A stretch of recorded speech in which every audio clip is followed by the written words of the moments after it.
This next game that we're going to play, it's a little bit more low-key, but like I was telling us at the beginning of the show, it's an oldie but a goodie. One of the shmups off of the Amiga. This is Cross Out Resurfaced. Yeah, you gotta love these classic skill-based shoot-em-ups. Get ready to dodge in bullet hell. Funny enough, Drix, this bullet hell is closer than you might think to actual hell. You're close because as opposed to space, this is one of the main things that this game sells it on. As opposed to space, Cross Out or X Out Resurfaced takes place in an undersea environment. Oh yeah, where all the real aliens come from. Right? That's what I was thinking too. And you know what? At first I kind of thought it was a gimmick, right? At first I'm like, you know what?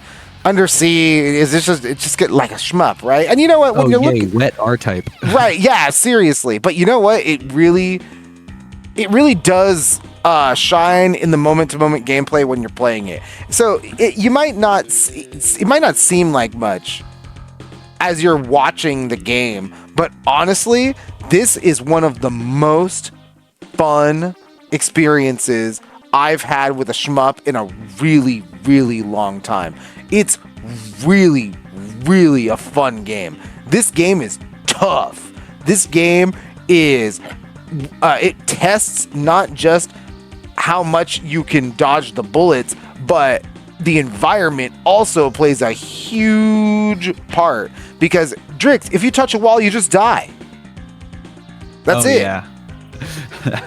That can be a turnoff for skill-challenged players. You're just done. You're all the way back to stage 1. Sorry. And like you're seeing right here, you have a shop. There's 4 different submarines that you can go forth in. And, you know, Drix, it is really crazy because there's, like, again, on the B-roll, if you're watching it, there's a whole extra menu that these guys, that the developers have given you with they call them right here options. But 100% Drix, these are cheat codes. What? Yeah.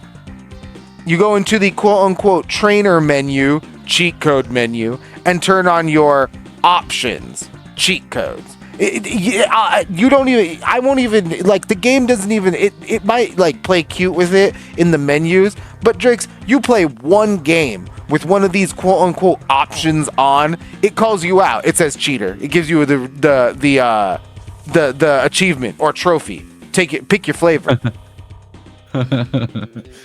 Yeah, you wussed out, didn't you? You turned on the cheat codes. You turned on the cheat codes, bro. You turned on the goddamn cheat codes. And you know what, man? There are I thought they were options. I thought they were options. But you know what? I will say, some of them are whack, dude. Some of them are so powerful, they make the game like not fun. Like and it's kind of innocuous. One of the best example I can give, there's this cheat code that you unlock after, I don't know, you die a couple times and they start giving you cheat codes. But you get code. Yeah, they totally pity code you, and at least they don't mince words. They totally are like, yeah, you're dying, so here's some cheat codes. But some of these codes, Drix, are crazy, and some of them you wouldn't even think were that crazy.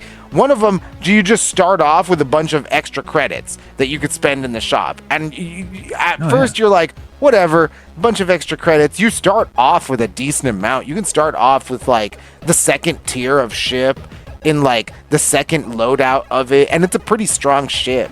So there's a lot you can do from the beginning if you know what you're doing. It might take you a couple times. It's not a difficult game to learn, but once you learn the good stuff, it sticks with you, right?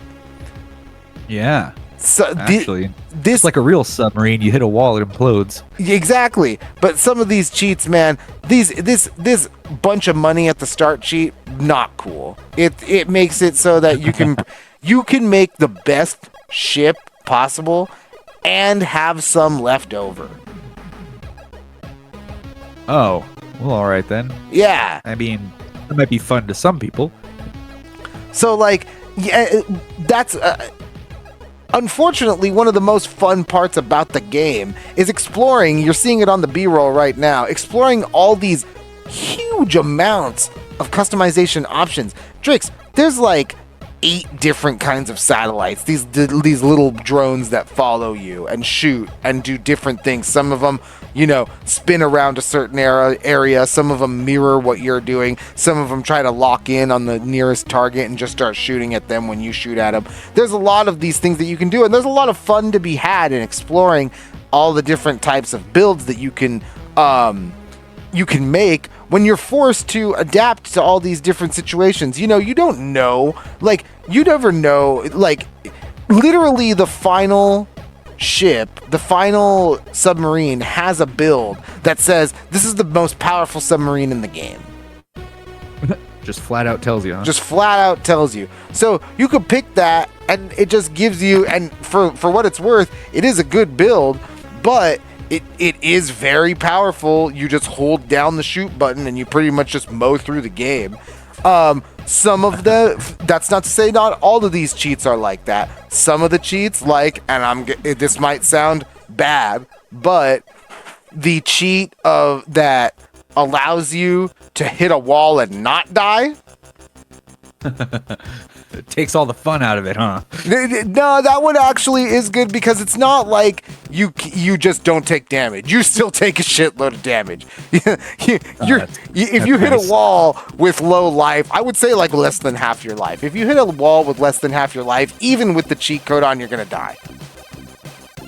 Yeah, I might end up using that one too. Yeah, so like, hey, you know what? I will say, when you start just playing the game, it is intuitive. One of the best parts about the game, Drix, is it is intuitive enough to where you really just want to avoid all that shit. You just want to avoid all of it.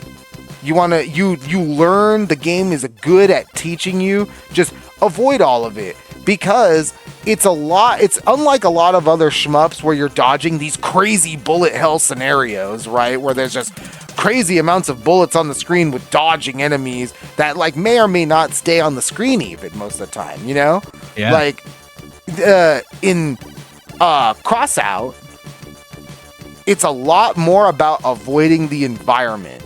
Obviously, you one tap when you die when you hit a wall, but a lot of the time you could take a couple hits.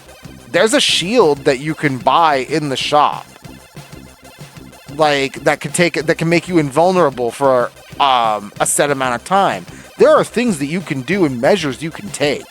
That's one of the best parts about this game. I actually can't believe that the most modern things about the game are the soundtrack, the pixel like upscaling, right? Of course, yeah. Pixel upscaling, and the like upgrade descriptions in the shop. Those are the most modern things in this game.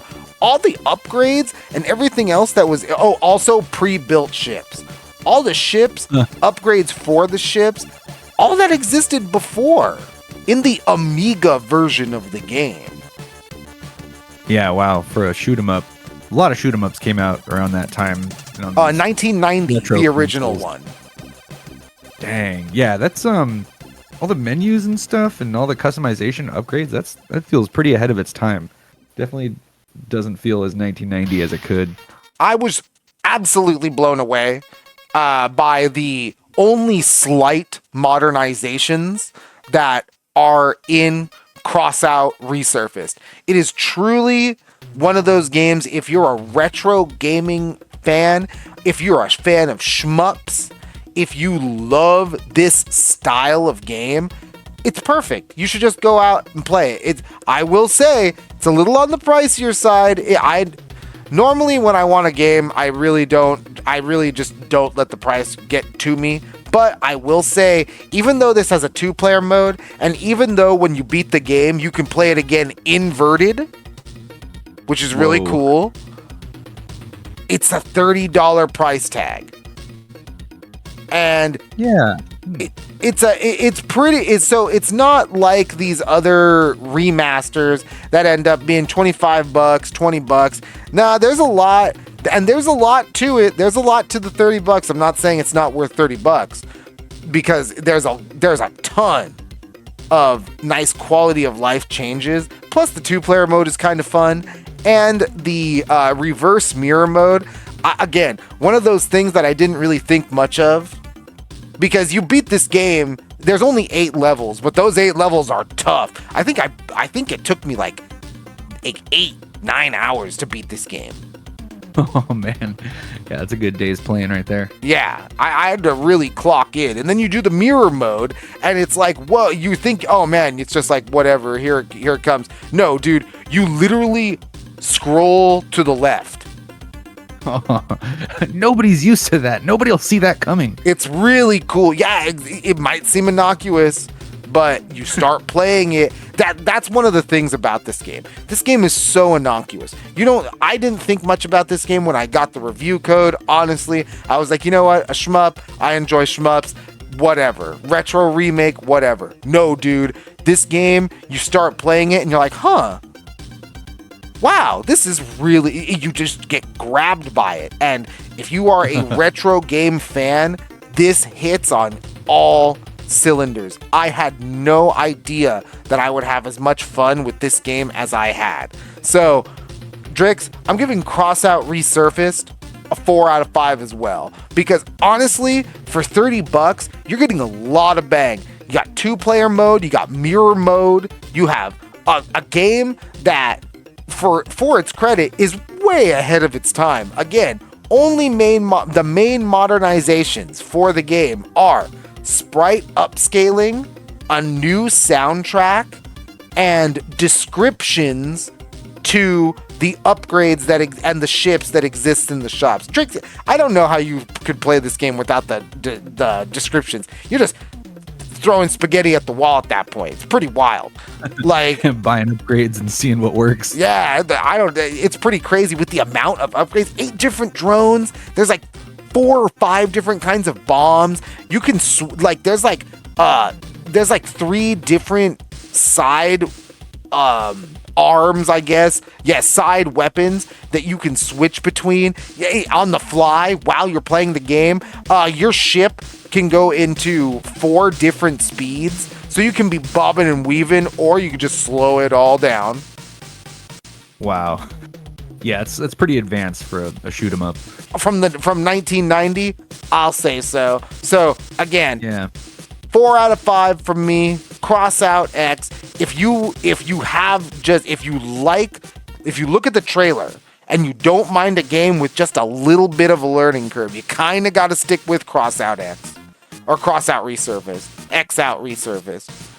You kind of got to stick with it. You might get one tapped on the wall, but will happen. Yeah, it will happen. But you get that wall cheat code, you're in business. It's the only cheat code you're going to need.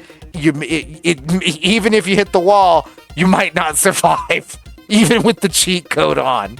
So yeah, it's not the arcade classic put in more quarters cheat code. Yeah, not quite Nintendo hard, but still a bit of Amiga hard. Yes, exactly. So 4 out of 5. Crossout Resurface, X out Resurface, however you say this game. It's awesome. I loved it. A pleasant surprise. And if you are looking for a game with that you can just chill out with, maybe just pick it up, have fun for a little bit, and then put it down, you will always have something to do with this game. Even if you have someone else, that's the coolest part. You have a 2-player mode, and it's pretty fun. Yeah, no, I'll play this with you anytime. Crossout X, Crossout Resurface, X out Resurface, 4 out of 5, CFM radio. That's what I give it. I think you should pick it up if you love retro games. Oh yeah, we love our retro around here.